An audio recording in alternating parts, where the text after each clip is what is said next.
Welcome back to the Troubleshooting Life podcast. I'm your host, Jay Peters, my co-host, Craig Poston, where we talk about various topics, sharing our experiences on life and finances. What's going on, man? Not much. Another week. How you Another doing? week. Doing well. Ready for Mother's Day? Yeah. As much as I Anything can planned? be. Hey.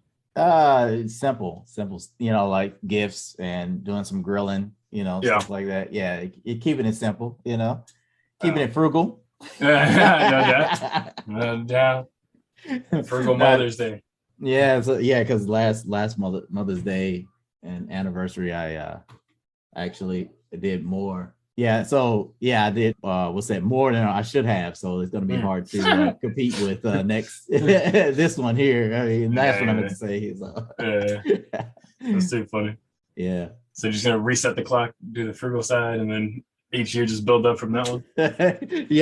Reset, go back super frugal. Make the card with the construction paper. There you go. Not even like a good construction paper, like tissue thin paper. Like. Yeah, so if you drop it way low, you can only go up from there. So there you go. Yeah, that's too funny. Yeah. So what are your plans? For your mom or whatever, man. Yeah, man. So my parents, they still live here in town. So I'm gonna go by over there. My mom wants some lights put up at the house. Oh, okay. So I was gonna do that, because we have the Edison lights, like the back or outside lights in my backyard and stuff that I set up like a while back. And then when they came by, they wanted that too. So I was gonna do that for them while I'm there, and then get her some flowers, get her some stuff, and then we're gonna have a good dinner. Okay. Yeah. No, that's nice, man. That's what's up. Yeah, it's simple. You got any new goals set for this month? Goals set for the month.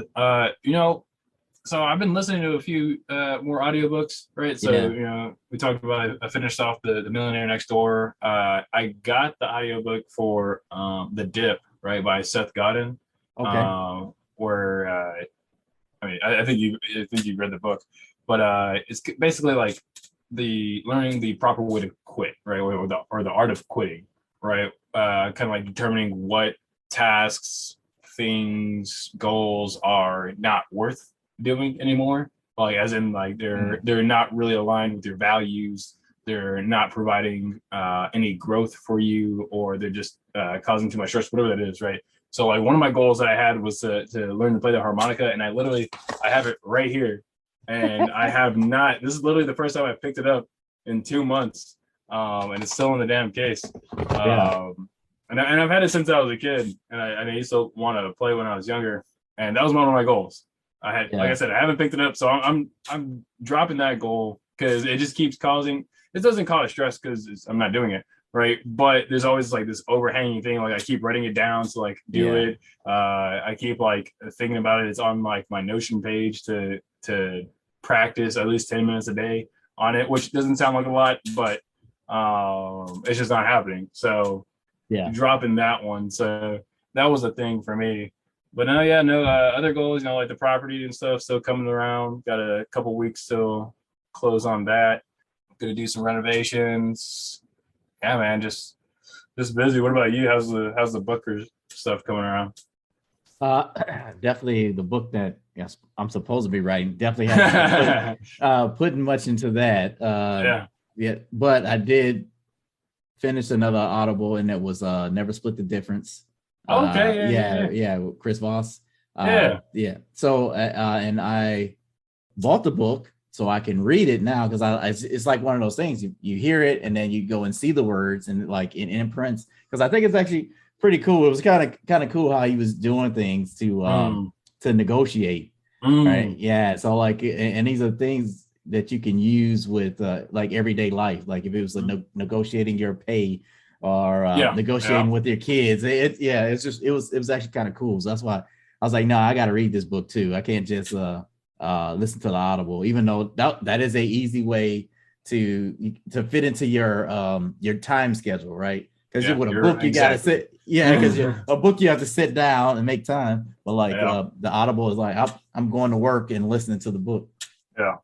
Yeah, no doubt. I will say, like, for smaller books, like The Dip, because it's such a short book or such a short read, I probably should have just got the book, because it was like not even 2 hours worth of like Audible, and I had to spend a credit on it. So I don't think it was really worth it. I mean, it's a great book. Don't get me wrong. It's definitely a great book to listen and to really pull things from.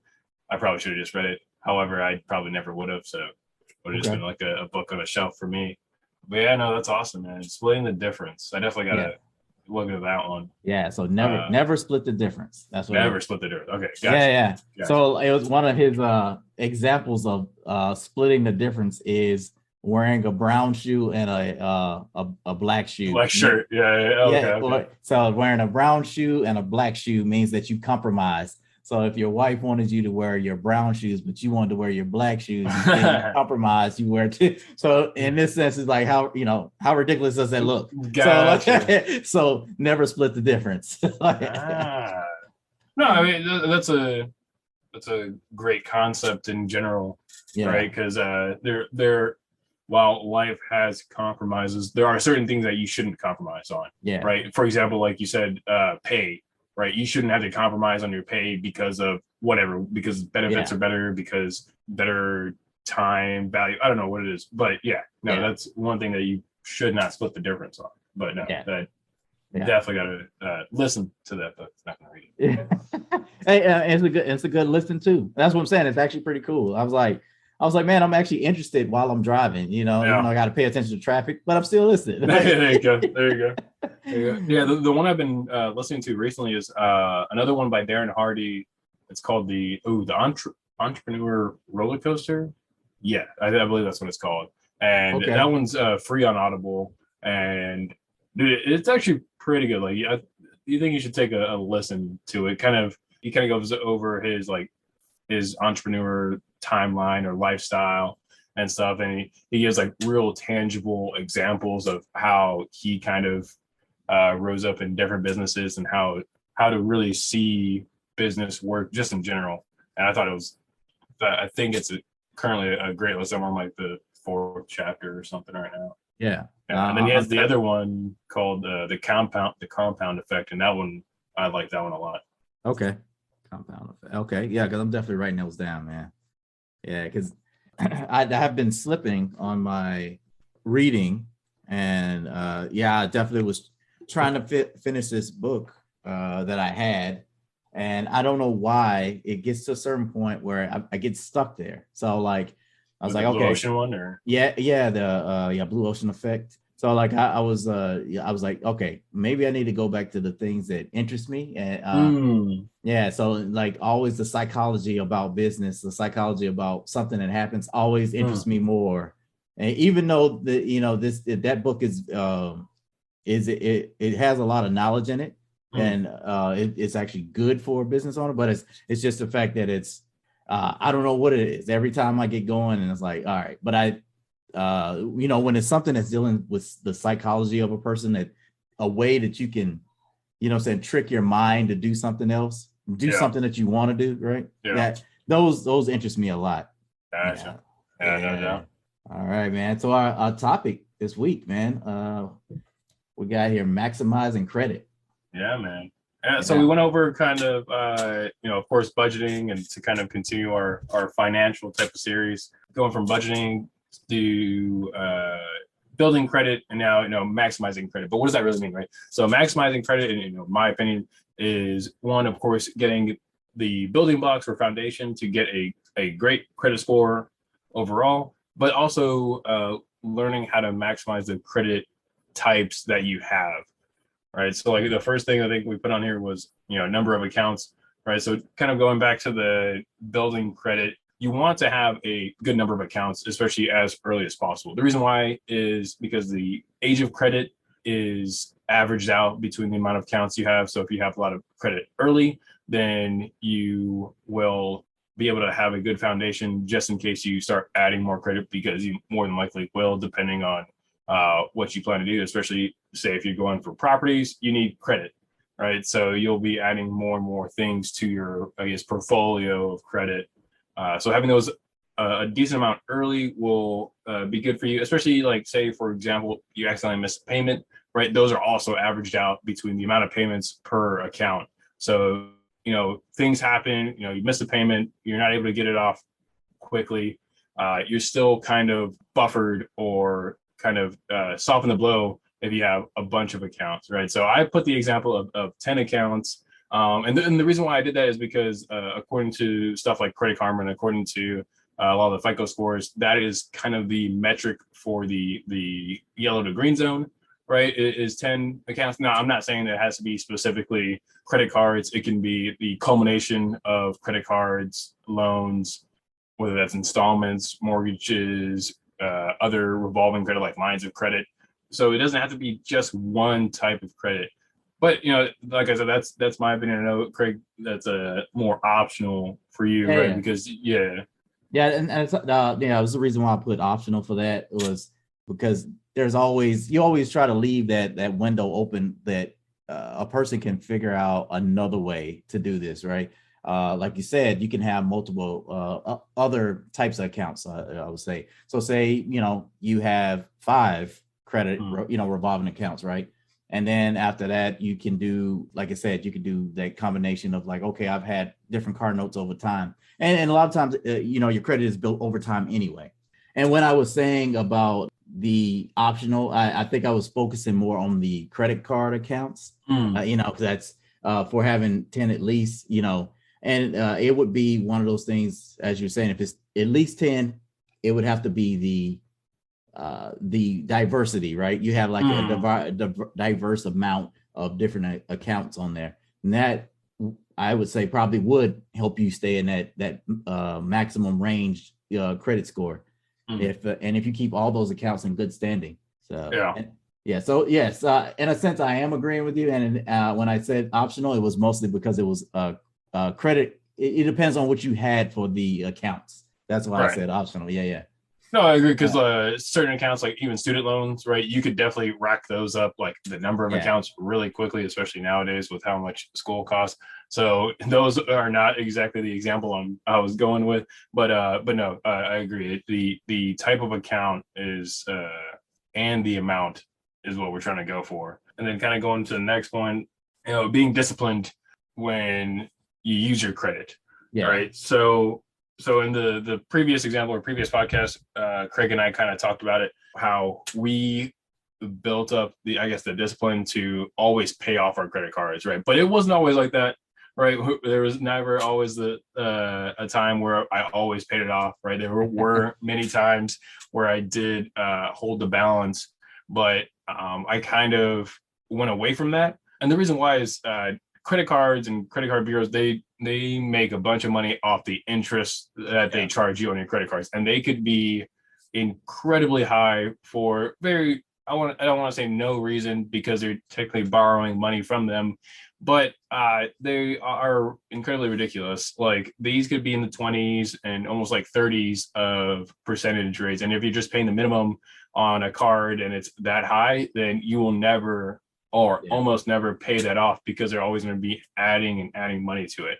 A way to get around that, and the reason why I don't really even track like what my percentage rates are on my credit cards, is because I do pay them off and they don't charge me any interest. And granted, they also make money off of companies that allow credit cards, right? So like stuff like American Express, MasterCard, Visa, Discover, they charge companies to use or to allow customers to use their platform, right? Or to use that type of credit. But, so let the companies take that hit instead of you. But, what's another way to, kind of show discipline when using your credit? Well, I mean, it was kind of like what you said, like making those payments, because you had a balance, right? But just being disciplined and making sure you are paying attention to the dates, right? So regardless if it's your car note, your mortgage, your whatever, right, that a credit card or whatever, right, that would actually affect your credit. Just being disciplined enough to actually pay attention and to follow through. If you receive some money and you have debt, you might want to be disciplined enough to take that money and put that money towards something else, right? Or towards your debt. But being disciplined, just in general with your credit, just making sure you follow through Make sure you take that money that you just had this windfall where it just came in, take that money and put it towards your debt. Get rid of whatever it is so you can maximize that credit in a sense, because that is an example of what I did. So I like you, I've had balances on my credit cards. Actually, I have a balance on a card now, and the only reason why I don't just pay it off is because it's at a zero interest. And and once the zero interest goes away, then I'm just gonna go, all right, here you go, and just knock it out. But that is the only reason why I'm holding the balance. But the times that I had to hold a balance because I wasn't, I guess, being better with my money, it was, I would do that. I would take money that I was like, oh, well, I got this extra money that I made from doing this. And then what I would do is I would just knock it out. And it paid off because as I did that, my credit score kept going up and it kept getting better. So yeah, that's how I see being disciplined. And I know there's other ways, you can show action of being disciplined. Yeah, no doubt. And kind of continue on. So one of the things that I kind of do to try to maximize credit, or I did for like a year, maybe a year and a half, right? So say especially if you're younger, you're not trying to say get a property or get a house for yourself, and you can kind of take the small hits from credit. There's this thing called credit card churning, right? And what that means is that you're kind of just going through multiple credit cards or applying for multiple credit cards within a small amount of time. There's multiple YouTube videos out there about it. And basically what it's doing is that you try to get the cards that are offering the best start out bonus or initial bonus for getting the card and spending like $500, maybe $1,000 on the card within the first month or 3, right? And what this does is it kind of just gives you an incentive and on some pretty good cards. So the cards that I did the because we're military, I got the Navy Federal Credit Union one, the More Rewards Amex. That one came with a $300 bonus. So I had to spend, I don't even think it was that much. I want to say it was like $1,500 in the first 3 months on the card, and then I would get $300 as a bonus. So that one went great. A couple months after that, I started going the Chase route. So I did the Chase Freedom Unlimited, I believe was the first one I did. That one gave me like a $200 or $250 credit. And then a few months after that, I did the Chase Freedom Flex that had just come out around that time.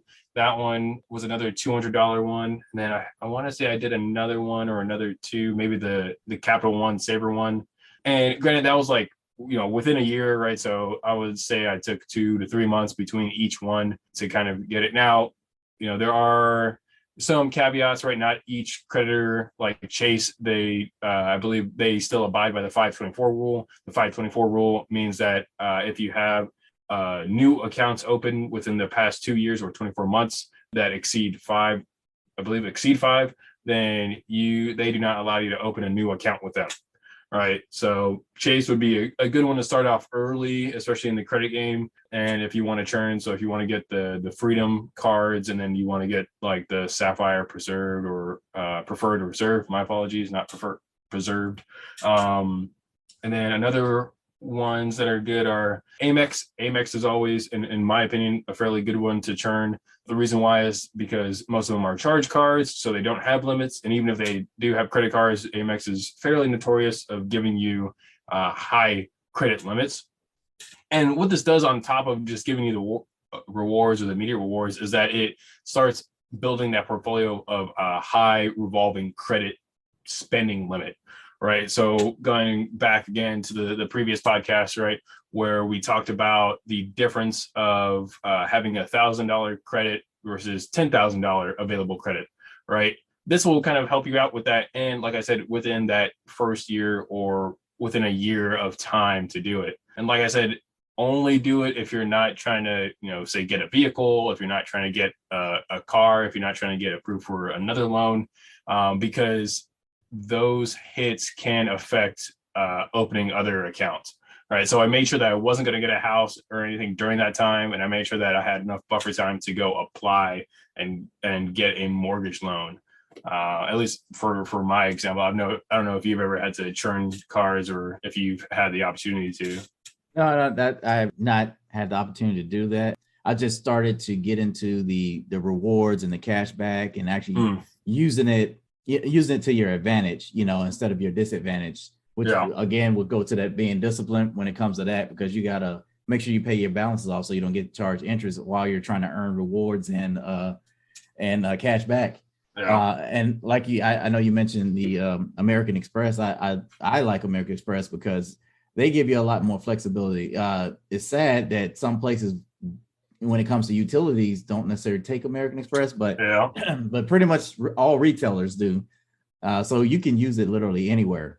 And then the other thing I like about it is how, say, if you, like you say, if you have a credit limit, they don't penalize you for going over your limit because they expect you to pay it. By the time you get an American Express, your credit score is probably pretty good, and you wouldn't want to ruin that. So yes, that's what I like about it. It also what I like to do is plan. So say if you plan out something, say if you want to get new flooring in your home, or you're about to do something big, like a big vacation, you have the money in your account. You take cards like that, American Express or the Chase, because I have Chase Bonvoy. If you take those cards and charge whatever that is, right? So charge that trip or charge that flooring, whatever the repair you're trying to do, but you already have the money, and you come back and you just pay it off.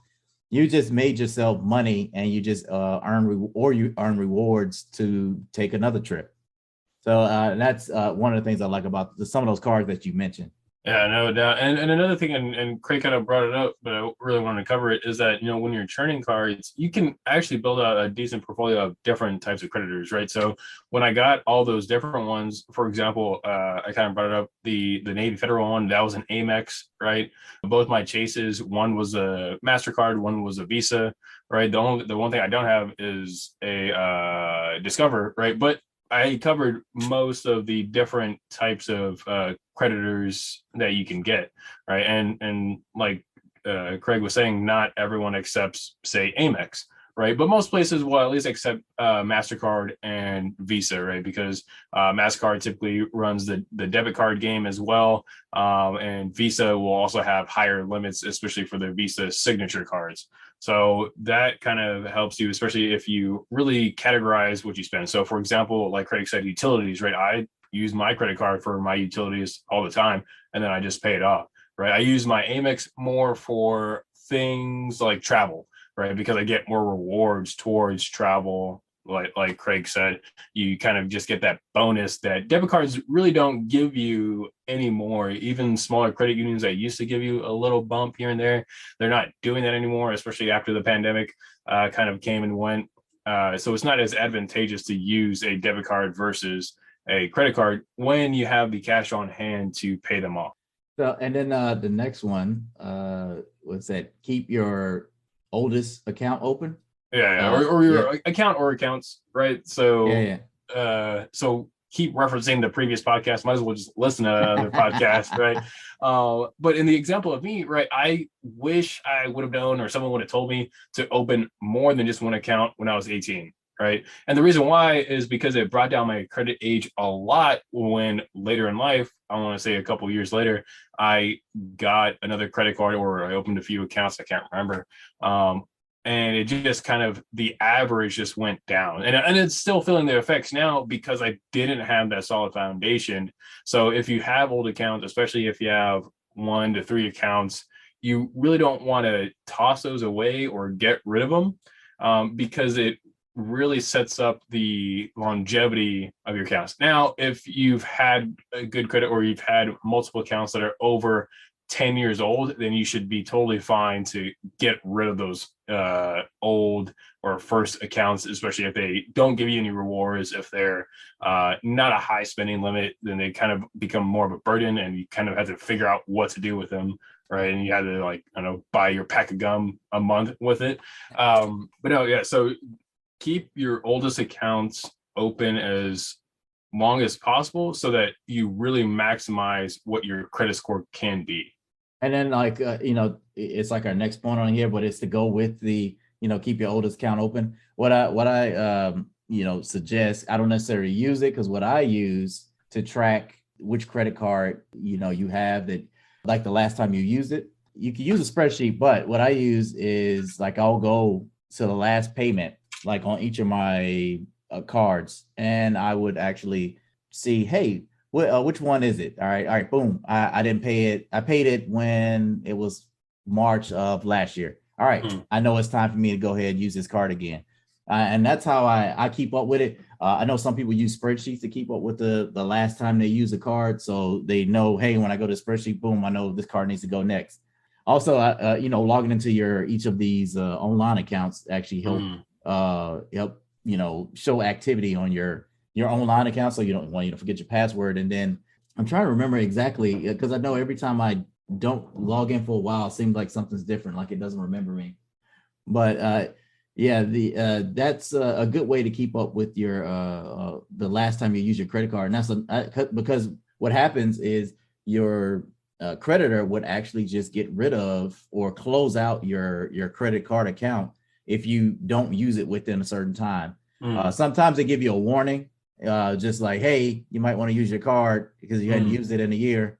And then some don't. They just like, well, you hadn't used it. All right, goodbye. So and you have to pay attention to that, because that does mess with your credit utilization on your credit report. Yeah, no doubt it does. And there's been multiple reports, even especially during the pandemic, that I believe Amex was one of the bigger ones where they started closing accounts here and there because people just weren't using them, right? And it was a pandemic. Now that people were going out at the time, things were cheaper at the very beginning, so people weren't spending as much money just in general, right? I mean, now a couple of years later, it's totally opposite. Now we're just spending money out the wazoo, and but no, that does happen. And what I do to kind of combat that is that I have I literally put a label on each of my credit cards for something to be on them. And like I said from the last podcast, is that even as simple as my Disney Plus membership, right? It's like $7-8, right? But I still put it on one of the cards to kind of just make sure, or let my creditor know that I'm still actively using the account. Yeah, and you can do that for your the ones that are like your MasterCard, Visa, stuff like that, Amex. But then like you could have department store card accounts where you have to keep up with it in that way. You have to go like, oh, well, let me go buy a t-shirt or let me buy this little piece of decor if it's a furniture store or whatever, right? Something. Yeah, it's just to keep it alive, especially if it's a large limit. Because sometimes the furniture stores give you super large limits because they want you to spend. But that's the hard thing, especially if you're a person that's usually content with what you have. It's hard to spend money all the time. So then you have to come up with ways to remember, hey, let me buy a little something, pay it off, and here we go. Yeah, yes, it is a game, and that's the reason why we also talk about make sure you pick a card that is going to be useful in your life, and that way it's always easy to use it. A lot of department store cards are not as useful, so like you're not going to use them all the time. Yeah, no, I agree. And kind of going into it, definitely make sure you have different types of credit, right? And we kind of talked about it earlier, but when we say types of credit, we're talking about revolving credit. So credit cards, that is your revolving credit, right? Installment loans, like student loans, auto loans, home loans. Now, I'm not saying get all of them. I'm not saying go and get student loans, right? But there are different types of credit that can kind of diversify. And I'm going to keep saying portfolio, not exactly like a portfolio though, but it does diversify the types of credit. And what that does is that it allows different creditors or different financial institutions get a better picture of what you're using credit for and what other people have given you basically responsibility of, right? So me and Craig said it last time that when we got our first mortgage or a mortgage on our account, it drastically shot it up. And even places like Credit Karma and Credit Sesame, they'll even tell you what type of credit you should get or what type of loan you should get. Now, I wouldn't always follow that because they do get paid. They do have ads for those, right? So do what you feel fit or what you feel is good around that. But, definitely diversify as early as you can. And just to kind of start the process to get a better credit score. No, that is definitely, I agree with that. Yeah, and like you said, we started out with revolving credit on us having different accounts, but the gist is you got to have a bunch of different accounts. You got to have the different loans. You kind of want to have that credit death. So like you look good to the banks or your creditors, whoever wants to take you on. And that's all I got to say on that one. And then, and I think Craig will probably hit this up more, but, look at credit as a tool, right? And, I kind of say that about a lot of things, right? I say that about money. I say that about education, as in, degrees or certifications, right? Look at everything as a tool, right? And, think about it like, I could have a nail or I could have a screwdriver, right? But they use two different tools to put that thing down, right? So I'd use a hammer for a nail, and I could probably use also a screwdriver to hit a nail into a thing. You would want a screw, right, to use a screwdriver, right? But they're different tools and they have different purposes, and you can just utilize them differently, right? And in the same sense that I don't have a huge attachment to a screwdriver or to a hammer, right? Because it is a tool, it serves a specific purpose, and when I no longer need it for that purpose, then it has no value of it to me, right? So same with credit, right? Use it as a tool, use it as something you can kind of just pull out of your toolbox and kind of give you that extra edge, right? So a few different ways to kind of use it as a tool. Craig has it down, purchase assets, right? So he kind of gave the example last time where you could use a personal loan, right? And one of our commenters kind of did it in our last one where you can get a secured loan as well, right? And you can put that towards a mutual fund, towards an ETF, and as you're paying down the loan, you can also be gaining assets or gaining dividends through that ETF.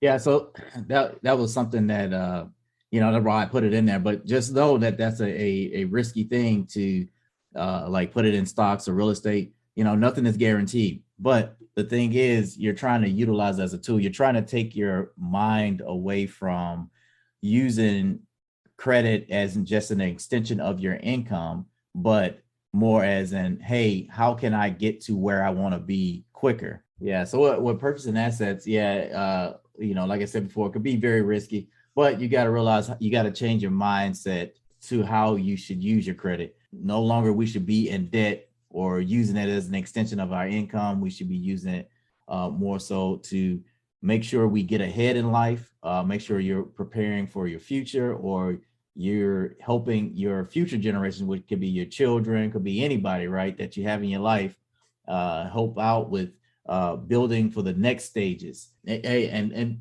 think about this, right? With having good credit, some employment require you to have good credit. Sometimes getting your insurance requires you to have good credit. So by you having that mindset of treating it as an asset and not as wanting a liability where you're using an extension of your income, you'll actually come out a lot better. And another way, like I said, I was talking about it earlier about using it as a tool, those rewards, right? Those rewards and those cash backs. I mean, honestly, I that's like the best thing ever. And it's pretty cool because it's a lot of, I don't do coupon clipping, and I don't really see as many coupons as I used to see back in the day. So having credit cards that give you rewards back actually kind of makes up for that. And that gives you another reason why you should have good credit, so you can be able to participate in this type of thing, because they did I should have pulled the article up so I could read from it, but it was something talking about where you having cash are actually paying more than a person that has a credit card paying for their groceries, because you're paying for the person who goes all cash is paying for the fees of the person who's using the credit card. And when I say that, is the retailer, they have to pay a fee for the use of credit cards. So to have that convenience for a customer, they pay for the fee. But what they do is they pass that fee off to the customer in general. So the person who pays cash actually gets less money for their money versus a person who's getting charged that same fee within their credit, but they're getting cash back on top of it. So they're actually making money in the process. Yeah. And, definitely, going into the discipline and using it as a tool, right? We're not saying use credit cards on everything, right? Yeah. But you can use it on the things that you normally get. People normally get groceries or eat at a restaurant, right? Credit cards have that as rewards. Some have them better than others, so you can more than likely get those if you want. There are credit cards that have specific for gas, right? If you're driving a car, you typically have a gas car, you can get rewards for that. Even for like Uber, there's ones for Uber, there's ones for travel. So whatever your lifestyle is, there has to be, or there more than likely will be a credit card that's good for you that you can use as that tool to just give you a little bit of a leg up. Yeah, I'm glad you cleared that up because that is important to know. You're only using the card for something you were gonna do anyway. Like if so just like this Mother's Day, you're going out, but you have the money. You can use the card for that. Now I'm not a financial advisor, so I'm not gonna talk to you like I'm a financial advisor, but I'm just saying you can do these things. So, and it's always great, that you have the money in the bank account before you make, those type of purchases. But if you're going to use it on your utilities, you got to pay your utilities. If you're going to use it on your groceries, you're going to eat anyway, right? Yeah. So and those are the perfect things to use those on. Another way I use to build rewards, right, or cash back, something it still goes into that, something I know I was already going to buy, right? So I would, a vacation, right? I already knew I had the money. What I'm gonna do is I'm gonna pay with the card. One, I gave myself this protection anyway if from fraud, and then on top of that, I also give myself the rewards. I've just paid, and now I just got myself a new rewards to do another vacation. So that's kind of like I said, I like using the cards or using my credit as a tool. And that's my new mindset now about credit. Also, I've used it for different things. I wouldn't advise it for anybody else. This is just something I do. They also call it velocity payments. Right? Yeah. So I wanted my title a lot sooner, and in the process I reduced interest. So what I did was I took half the money that I already had, and then I took money from my card because they allowed me to. And I put that money onto my loan that I had on my car, which then paid it off. And my title was in the mail, and I reduced the interest that I was going to pay to extend it out for the next few years or whatever, right? And then on top of that, I knew I had the money coming in. So I just took the money I knew I had coming in and just paid it off. So in the end, I ended up paying it off. I did pay some interest, but I knew my risk. Because if you use a credit card, you're in more control of paying it off a lot quicker than using amortization to pay something off. Again, don't advise that for people. That was something I was testing out, something I wanted to do, and then I've done it too for my mortgage.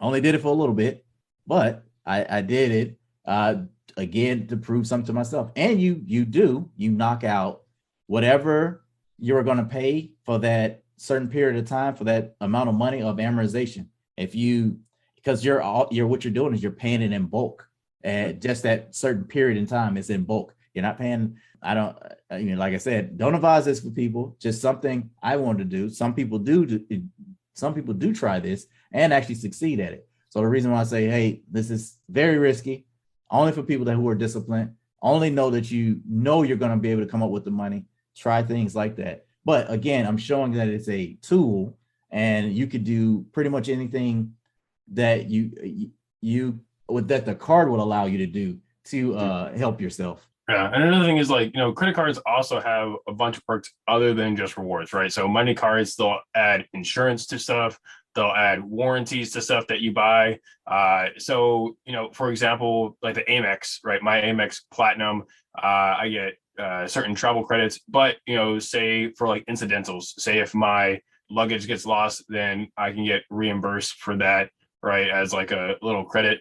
For rental cars, right, a lot of rental car companies will try to charge you or upsell you on insurance.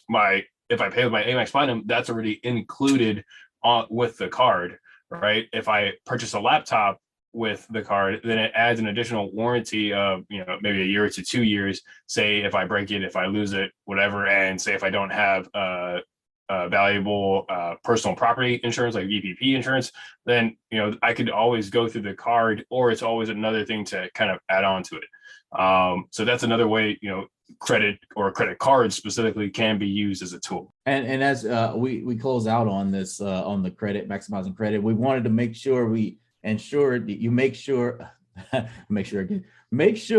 you are forming good habits with credit. Yeah. So as Jay stated earlier, pay off your statement every month. This really helps out, right? So if you form this in your mind, hey, this is what I do, you're saving yourself on interest, and you're learning how to be more disciplined with handling your credit. And I know that was something that you brought up in the beginning. Jay, did you want to add on more to it? So if you can't, right, we're not saying just do it right off the bat. If you can't do it, then kind of build a tolerance for it, right? So for example, if you could at least pay for groceries for the month in cash, then only spend your card or only spend it on groceries, right? You don't have to start spending everything on the credit card, especially if you're not in the financial situation to do so.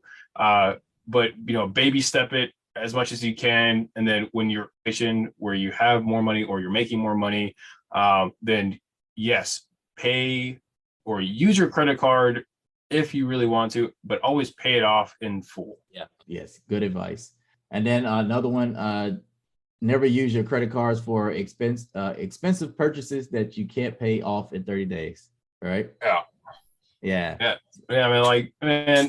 I'm going to go back to that. I want to say it's like Rick Ross or someone. If you can't buy two, then don't buy it.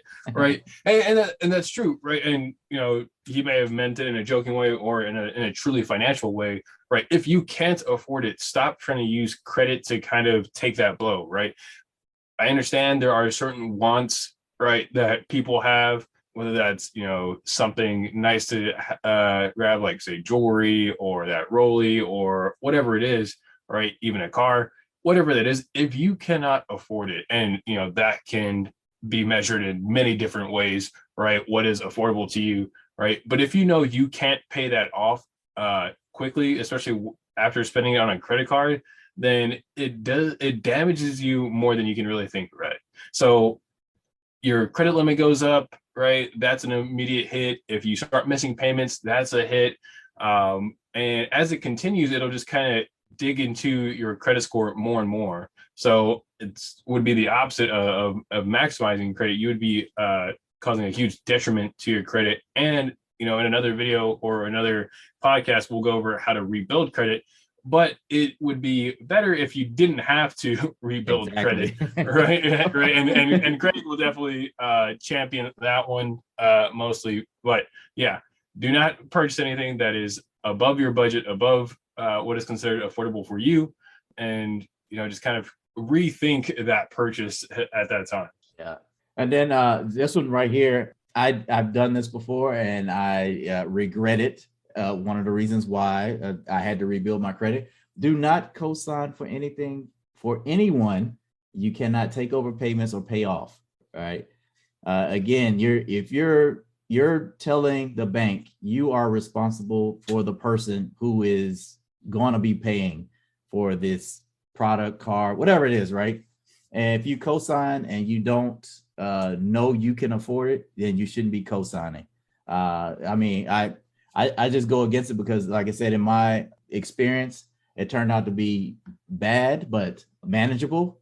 It's just that I had end up with late payments, and the person that at the time, it was somebody I was in a relationship with, and she didn't let me know until a little bit, like after, she couldn't make the payments or whatever, right? So I had to come up with the money, but by that time it already hit the credit, right? Like say, hey, I had a late payment.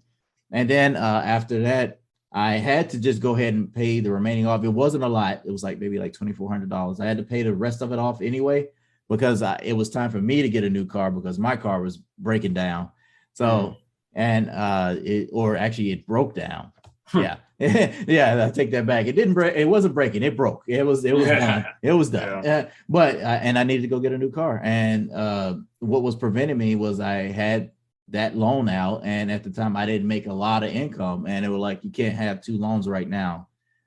So basically what I had to do is end up paying that one off, pay the old loan off, then get into another car vehicle loan payment. So end up being more of a mess than I wanted, or a headache, but learn my lesson. That's something I would never do unless I know I'm going to be the one responsible making sure everything gets done.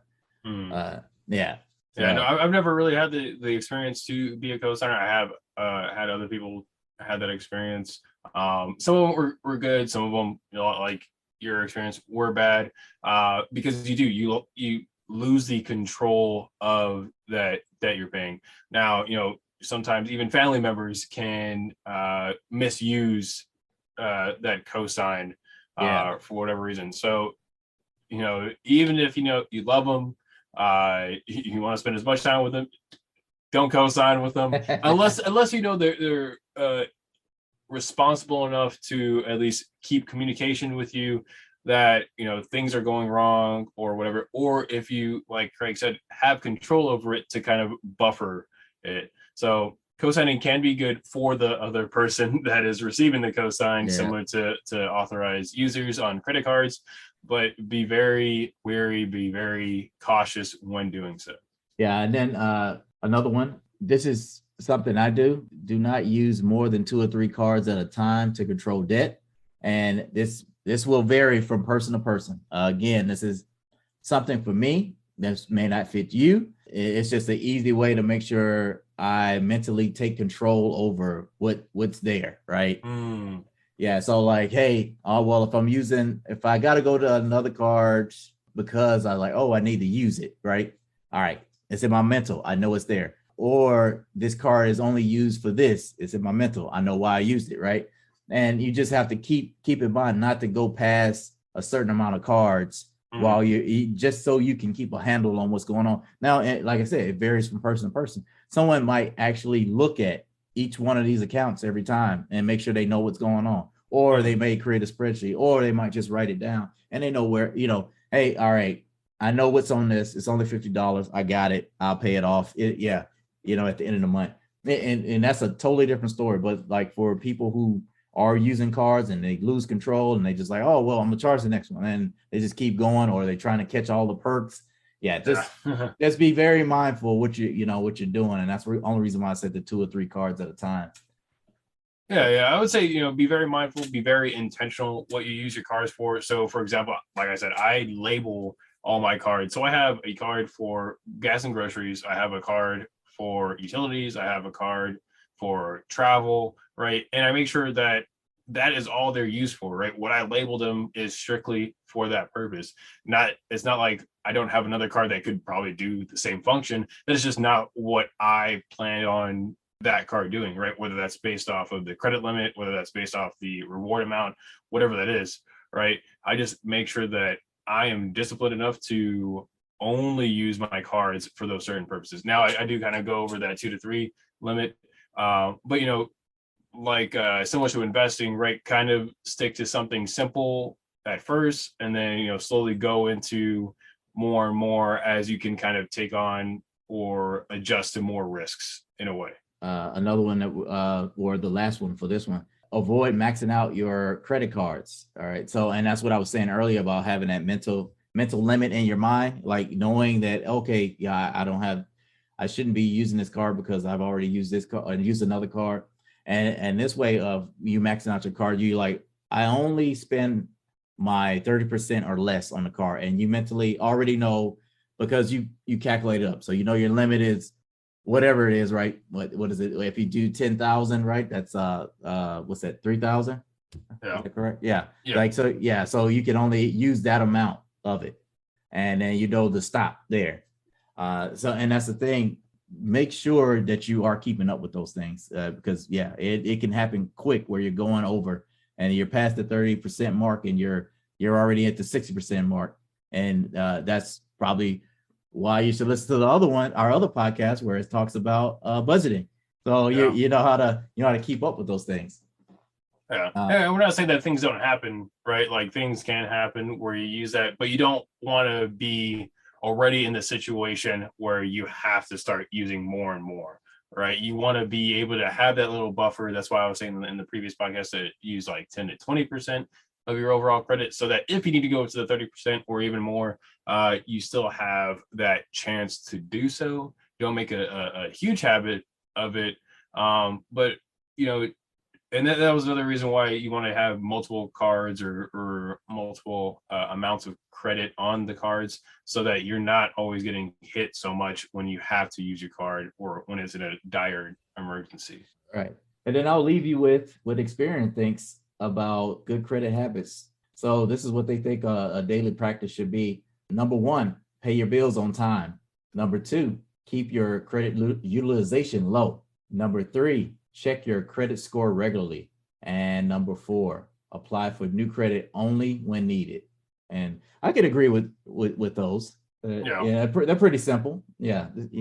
So, and those are good things that people starting out their credit should keep in mind when we're dealing with credit or credit cards or anything that deals with credit. Yeah.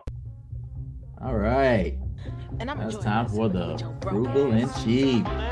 Frugal and Cheap, man. Yeah. All right, so for this one we got, and I will say that Craig is on this one, adding water to the last of the soap or shampoo bottle, right? Is that frugal or cheap? Right? And we were kind of talking about this earlier. Now we didn't come up with a verdict earlier, but we were kind of talking about this earlier. We kind of talked them through it, Craig. Yeah. So I mean, I don't know. You were laughing at me earlier because I said I like pumps. Yeah, because I like so like if you got the face wash or whatever, right? And it's at the very bottom, but like you're just pumping it and pumping it. It's like it won't come out. So I'm gonna put a little bit of water as I get the rest of it out. I don't, it could be, the cheap side or the what do you call it? The scarcity side, where like you keep doing it. But in reality, if you keep 2 on hand, that's another way to avoid that, unless you ran out of both, and you just need to go pump either. Yeah. So like, yeah. Then no, I don't put water on my stuff, man. Like I know someone that they put water in their hand soap, and every time I go to use it, I'm like, what is this? Is now just water. I'm just washing my hands with water. This is disgusting. But no, what I do like with mine, I typically just kind of turn it upside down.